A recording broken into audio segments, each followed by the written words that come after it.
guest joins us on Tuesdays and Thursdays. But it's not normal. Things are not normal. No. Things are very abnormal. So we said, hey, how about a little bonus Tony Messenger this week? And Tony was nice enough to join us. St. Louis Post-Dispatch columnist Tony Messenger. Tony, good morning. Good morning, McGraw. Good morning, Kelly. What do you want to talk about? What's going on? I'm just sort of, I don't know. I don't know if there's any news. Yeah, if there was just some type of news to talk about. All right, so reading the tea leaves on all of this, which you love to do, I love to do, and watching the chess pieces play out, we can only assume that Dowd Bennett's role in all of this is to keep our governor out of jail, and the hiring of Jeff Rowe is to keep him in office.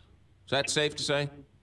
That's pretty fair, although it's even a little bit more complicated than that. I think the original hiring of Dowd Bennett was to give him the legal muscle to stop both the civil train in the Confide case and the criminal train in the invasion of privacy case from going forward. Dowd Bennett is a big name, a big firm. I think that was an initial move to sort of, one, make sure the governor has reasonable representation, but two, send a message, I'm not playing around here. I think the hiring of former Judge Jack Garvey was to keep him out of jail. I think Judge Garvey is probably going to play a more serious and direct role now that he's been charged with a criminal offense. And Dowd Bennett will continue to handle the civil defense as well. And absolutely, the hiring of Jeff Rowe, which I wrote about in this morning's column that got posted last night on STL Today, is the most hypocritical political insider swamp move of all time. I mean, this is the guy that Governor Greitens campaigned against. This is the guy that Governor Greitens called a snake. This is the guy that Governor Greitens said, you and your ilk, I'm going to throw you down the stairs of the Capitol and kick you out of the Capitol. Now he is inviting Jeff Rowe and his band of powerful GOP insiders to come into the Capitol and save his political life. Because regardless of whether or not Governor Greitens is found guilty, that's going to happen over a period of time. That case could take months, could take a year. He doesn't have a hearing now again until March. The House is very likely going to begin their own investigation that will likely lead to impeachment hearings. I know from talking to House leaders over the last month or so that they were doing their investigation into impeachment law and what it might take. And an indictment of a sitting governor is absolutely grounds. There is no doubt that they have grounds. They don't need a conviction. An indictment of a sitting governor of a felony is absolutely grounds for them to begin impeachment hearings. And I think that's very likely to happen this legislative session. You know, it's real. This word is thrown around a lot, unbelievable. But it's really unbelievable that you have a Republican governor and a veto-proof majority Republican House and Senate, and his own party is going to start this process. That's unbelievable. It is unbelievable. It shouldn't be unbelievable. I mean, I would argue that it's unbelievable that our president isn't facing impeachment, because we've created this situation where it's partisan, where, well, if you're a Republican, you're always for all the Republicans, and if you're a Democrat, you're always for all the Democrats. But here's the interesting thing about the Missouri House, and Governor Greitens has some bad timing, because under the 3 or 4 previous speakers of the House, this wouldn't be happening. He would not be impeached under John Deal. He would not be impeached under Steve Tilley. He would not be impeached under Rod Jetton. He would most definitely not be impeached under Tim Jones, who's the ex-speaker and one of the only Republicans in the state who's out there on social media defending the governor daily and attacking anybody who criticizes him.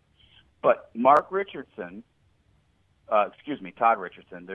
His dad was Mark. I get them confused all the time. But the current Speaker of the House, Todd Richardson, has made it clear through his own actions in the last couple of years that he believes the House stands for something. He's the one who made sure that John Deal, the former Speaker who was caught sexting with an intern, was quickly removed from office. He made sure Don Gosen, the former state rep who was caught having an affair, sending a photo to another woman, was quickly out of office.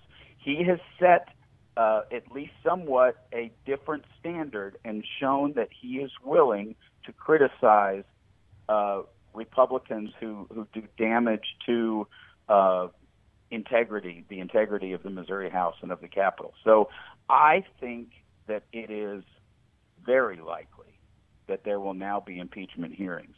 And that's why Governor Greitens hired Jeff Rowe and his chief lobbyist, Aaron Baker, to start working the halls. And I understand they started last night to try to make sure that enough House members will consider not voting for impeachment. And for the outsider who ran on blowing up corruption, it's the ultimate in hypocrisy. His game now, if it wasn't already over, is completely exposed as a fraud.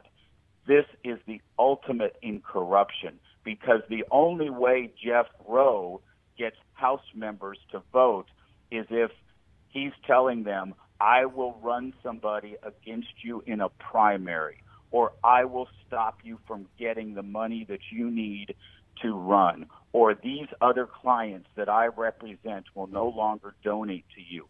That's how the game is being played right now on the phone lines and in the Capitol, and it's being run by the governor who campaigned on cleaning this stuff up.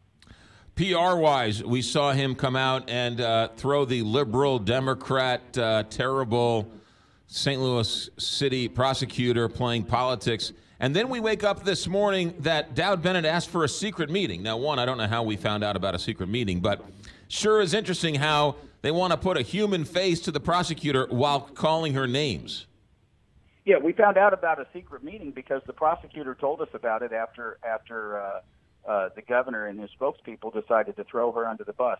Look, the governor only knows one temperature, one speed, and that's full blast ahead, blame the liberals, even though 18 months ago he was one.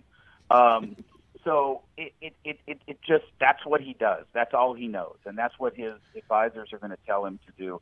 Look, Kim Gardner is a liberal Democrat, but she's a prosecutor. And prosecutors make a big mistake if they overcharge in cases, and it doesn't look good for them. So she's taking a chance here. But let's see what the evidence is. I mean, the charging document itself indicates that there are 3 witnesses. And I'm not going to get into the details, but I know that one of them is the ex-husband. I know one of them is the woman who was the governor's paramour, and then there's a third witness as well that probably gets to why she charged a felony instead of a misdemeanor. Under the law that she charged, to be a felony, there has to be a transmittal of the photo that was allegedly taken without the victim's knowledge or consent. And so the indication from the charging document is she's got enough to get past a dismissal motion that's already been filed by Dowd Bennett. Dowd Bennett doesn't want a secret meeting with the prosecutor if they're really that confident that they can get this thing dismissed quickly. Yeah. Back to Jeff Rowe for a moment. This all, it's Tom Schweik's, I've been saying this all morning, but Tom Schweik's suicide still is being felt today in the state because of this whole Jeff Rowe, right? He was the one who created the commercials and the whispering campaign and all that type of stuff that ultimately led to, you can argue who was at fault, who wasn't, but Jeff Rowe was in that mix, which Jeff Rowe was behind it, and absolutely the letter that Governor Greitens wrote to his supporters on the year of Mr. Schweik's year anniversary of Mr. Schweik's death specifically referenced those ads and the people behind them. It was a direct reference to Jeff Rowe. That's how this governor campaigned. And the connections back to Mr. Schweik's suicide are even deeper than that. The law firm representing the governor is Dowd Bennett, and one of their attorneys and partners at Dowd Bennett is Jack Danforth, who said the eulogy for Mr. Schweik, who was Tom Schweik's one of his closest friends, who was his mentor. He's now at the law firm representing the governor. So is former Governor Jay Nixon at that law firm. And the judge that Governor Greitens faced yesterday, Rex Burleson, is a longtime aide to Jay Nixon and was appointed to the bench by Jay Nixon. So you have the former governor who appointed the judge at the law firm representing the governor. All of the connections here are amazing. Lastly, I'll leave you with this. One of the few people who stood up for Tom Schweik at that time came on this show and talked about the politics of destruction was Mike Parsons, who is now the lieutenant governor.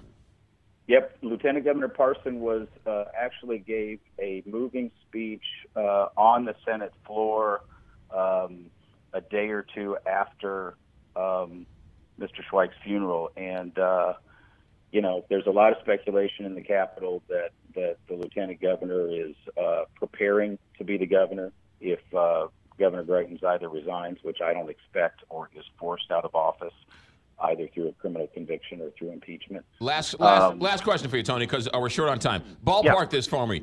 What are the odds? What percentage, 1 out of 10, what percentage do you think Governor Greitens at least has an impeachment process brought against him? 80%. 80%.